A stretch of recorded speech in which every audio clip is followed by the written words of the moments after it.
السلام علیکم۔ میلا اسلام چینل میں آپ کو خوش آمدید کہتی ہوں۔ آج میں آپ کو جنید بغدادی رحمت اللہ علیہ کا ایک قصہ سناتی ہوں۔ جنید بغدادی رحمت اللہ علیہ شروع میں پہلوان ہوا کرتے تھے۔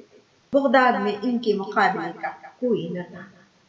بڑے سے بڑا پہلوان بھی ان کے سامنے نہیں آ سکتا تھا۔ ہر بندہ ان کی طاقت سے ڈرتا تھا۔ یہی وجہ تھی کہ شاہی دربار میں کو بڑی عزت کی نگاہ سے دیکھا جاتا تھا اور بادشاہ کی نظر میں ان کا خاص مقام تھا۔ کسی نے ایک دن شاہی محل کے دروازے پر دستک دی۔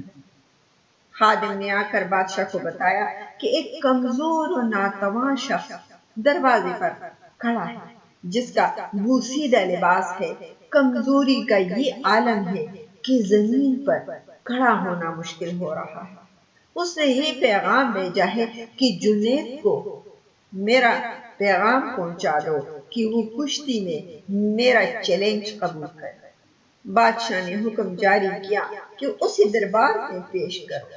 اجنبی ڈگمگاتے پیروں کے ساتھ دربار میں حاضر ہوا۔ وزیر نے اجنبی سے پوچھا، تم کیا چاہتے ہو؟ اجنبی نے جواب دیا، میں جنید پہلوان سے کشتی لڑنا چاہتا ہوں، مقابلہ کرنا چاہتا ہوں۔ جنید کا نام سن کر بڑے بڑے پہلوانوں کو پسینہ آتا تھا۔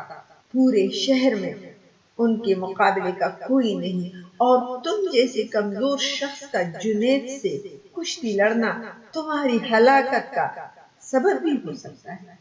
اجنبی نے کہا، جنید پہلوان کی شہرت ہی مجھے کھینچ کر لائی ہے، اور میں آپ پر یہ ثابت کر کے دکھاؤں گا کہ جنید کو شکست دینا ممکن ہے۔ میں اپنا انجام جانتا ہوں۔ آپ اس بحث میں نہ پڑیں، بلکہ میرا چیلنج کو قبول کیا جائے۔ جنید پہلوان بڑے حیرت سے آنے والے اجنبی کی باتیں سن رہا تھا۔ بادشاہ نے کہا، اگر سمجھانے کے باوجود یہ بزد ہے تو اپنے انجام کا یہ خود ہی ذمہ دار ہے، لہٰذا اس کا چیلنج قبول کر لیا جائے۔ بادشاہ کا حکم ہوا اور کچھ ہی دیر کے بعد تاریخ اور جگہ کا اعلان کر دیا گیا، اور پورے بغداد میں اس چیلنج کا دھوم مچ گئی، اور دور دراز ملکوں سے بھی سیاح یہ مقابلہ دیکھنے کے لیے آنے لگے۔ جنید کے لیے یہ مقابلہ بہت پراسرار تھا، اور اس پر ایک انجانی سی ہیبت طاری ہونے لگی۔ انسانوں کا ٹھاٹھے مارتا ہوا سمندر شہر بغداد میں امنڈ آیا۔ جنید پہلوان کی ملک گیر شہرت کسی تعارف کی محتاج نہ تھی۔ ایسے وقت کا مانا ہوا پہلوان آج ایک کمزور اور ناتواں انسان سے مقابلے کے لیے میدان میں لڑ رہا تھا۔ اکھاڑے کے اطراف لاکھوں انسانوں کا ہجوم اس مقابلے کو دیکھنے کے لیے آیا ہوا تھا۔ بادشاہ وقت اپنے سلطنت کے اراکین کے ہمراہ اپنی کرسیوں پر بیٹھ چکے تھے۔ جنید پہلوان بھی بادشاہ کے ہمراہ آ گیا تھا۔ سب لوگوں کی نگاہیں اس پراسرار شخص پر لگی ہوئی تھی۔ جنید پہلوان میدان میں اتر چکا تھا۔ اس کے حامی لمحہ بلمحہ نعرے لگا کر حوصلہ بلند کرا رہے تھے کہ اچانک وہ اجنبی اکھاڑے میں پہنچ گیا۔ ہر شخص اس کمزور آدمی کو دیکھنے لگے۔ کشتی کا آغاز ہوا۔ دونوں آمنے سامنے ہوئے، ہاتھوں میں ہاتھ ڈالے گئے، پنجہ آزمائی شروع ہوئی۔ اس سے پہلے کہ جنید کوئی داؤ لگا کر اجنبی کو زیر کر دے، اجنبی نے آہستہ سے جنید سے کہا، اے جنید، ذرا اپنے کان میرے قریب لاؤ، میں آپ سے کچھ کہنا چاہتا ہوں۔ اجنبی کی بات سن کر جنید قریب ہوا اور کہا، کیا کہنا چاہتے ہو؟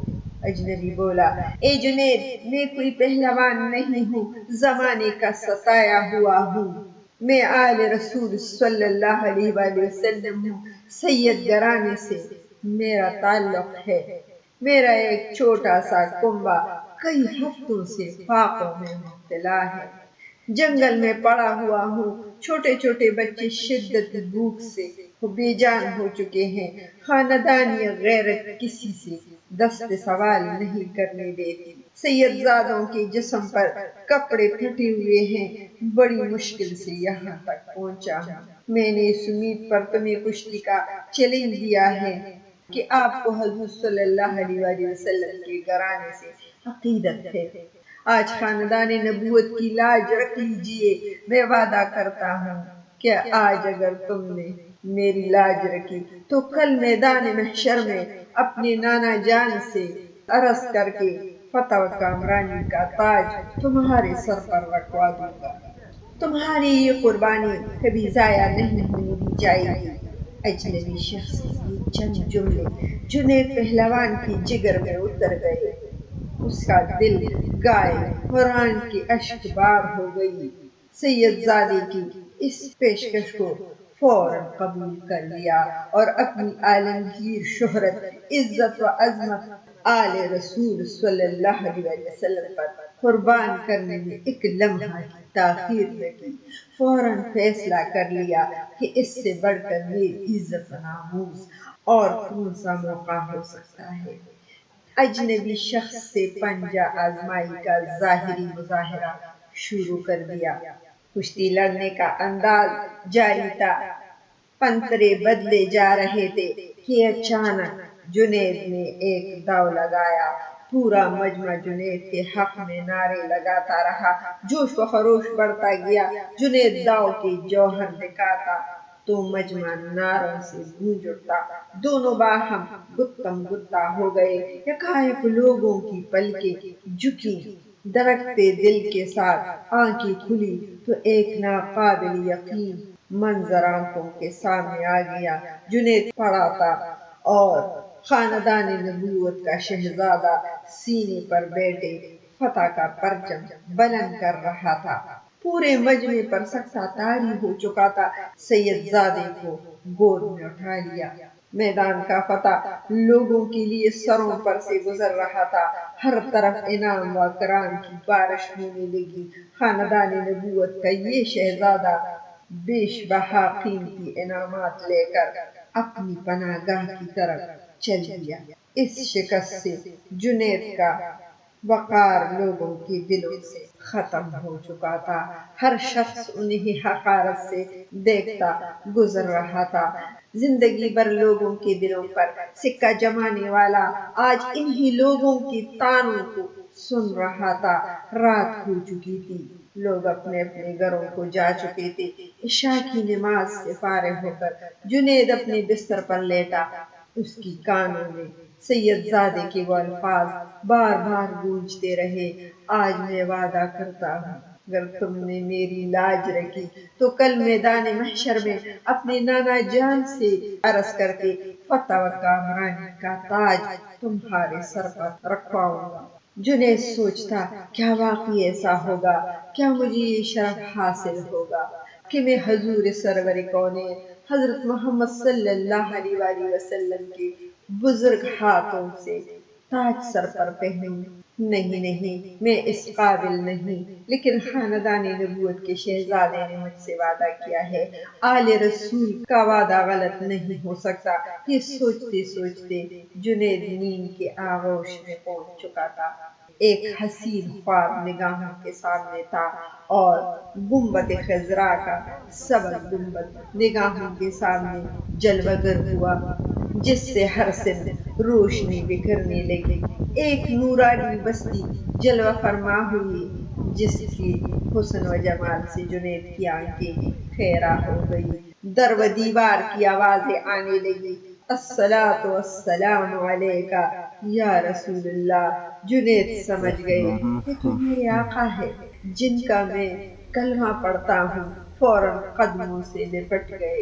حضور اکرم صلی اللہ علیہ وآلہ وسلم نے فرمایا، اے جنید اٹھو، قیامت سے پہلے اپنی قسمت کی سرفرازی کا نظارہ کرو۔ نبی زادوں کے ناموس کے لیے شکست کی ذلتوں کا انعام قیامت تک قرض رکھا نہیں جائے گا۔ سر اٹھاؤ، تمہارے لیے فتح و کرامات کی دستار لے کر آیا ہوں۔ تمہیں سید الطائفہ کا اعزاز مبارک ہو۔ ان کلمات کے بعد حضور سرور کونین حضرت محمد صلی اللہ علیہ وسلم نے جنید پہلوان کو سینے سے لگایا اور اس موقع پر حضور صلی اللہ علیہ وسلم نے حالت خواب میں جنید کو کیا کچھ عطا کیا، اس کا اندازہ لگانا مشکل ہے۔ اتنا اندازہ ضرور لگایا جا سکتا ہے کہ جب جنید نیند سے بیدار ہوئے تو ساری کائنات چمکتی ہوئی آئینے کی طرح ان کی نگاہوں میں آ گئی تھی۔ ہر ایک کے دل جنید کی قدموں پر نثار ہو چکے تھے۔ بادشاہ وقت نے اپنا قیمتی تاج سر سے اتار کر ان کے قدموں میں رکھ دیا تھا۔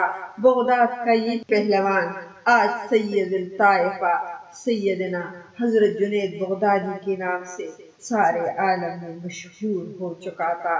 یہ اہل بیت سے عشق اور احترام کا انعام تھا جو حضرت جنید بغدادی کو عطا ہوا،